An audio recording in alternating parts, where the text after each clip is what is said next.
Good morning. I'm going to show you this fancy little tool that I've just made. I've been working on it for a couple of weeks. It is my own aluminum acetate calculator. And I love this because I'm always either running out of ingredients or trying to use an amount of fiber that isn't even, or I want to do a recipe that I want to play with the ingredients. So this little calculator will let you do just about all of this. So I think of there as being two primary ways to use the calculator, and they're under method.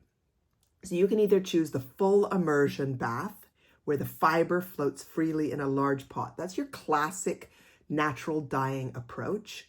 Or you can go with a saturated soak, where the fiber is soaked, wrung, and dry.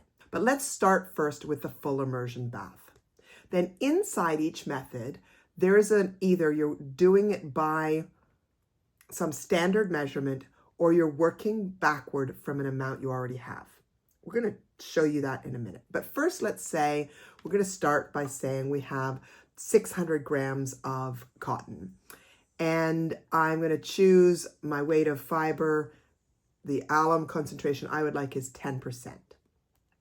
Then I'm going to choose which alum source I'm going to use. 95% of us are going to use potassium alum. That's the standard alum that we're buying in various locations. But sometimes you'll have other kinds of aluminum sulfate at access, and this gives you the choice of which you're going to use.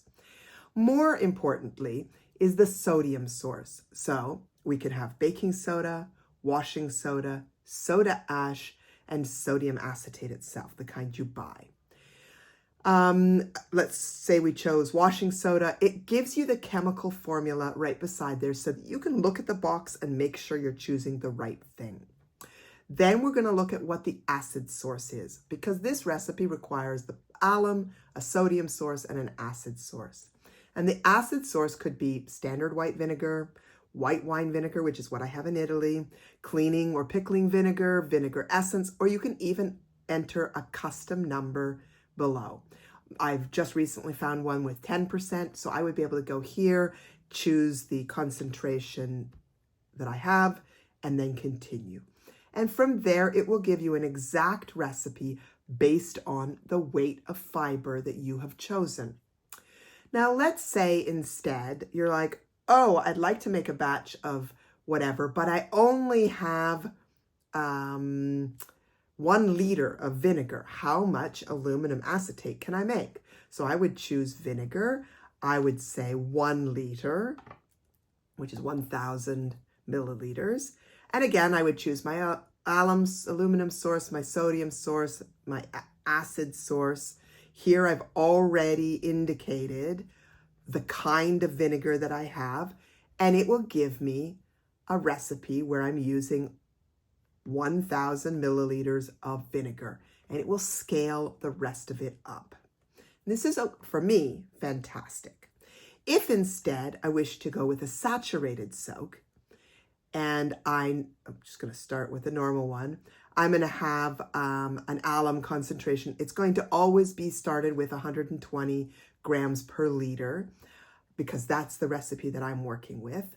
And then I could change the amount of concentrate that I want done at the end. So let's say I want 600 milliliters. That would be 0.6 liters, not 600 liters, 0.6 liters.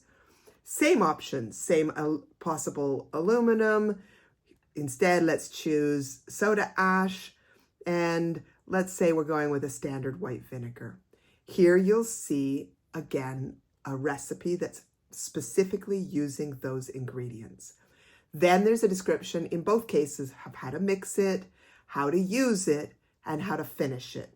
And then some safety information and some science of what and where we're bringing this from. There's also a lovely little description of what's actually happening in the jar. Now we could, in the same way that with the full immersion, we worked with an amount we already have.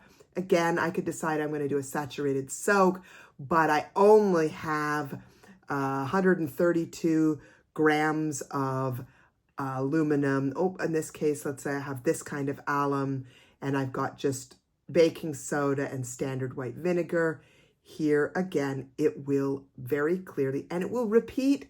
I don't know if you're looking here, it will describe what ingredients you're using, so that if you want to, you can screen capture that particular recipe and use it as is. I think that's it. I think that's how you could use this calculator. Let me know if it works for you, or if you have difficulties with it, or if there's some other way that you would want to be working with this calculator. All right, thanks.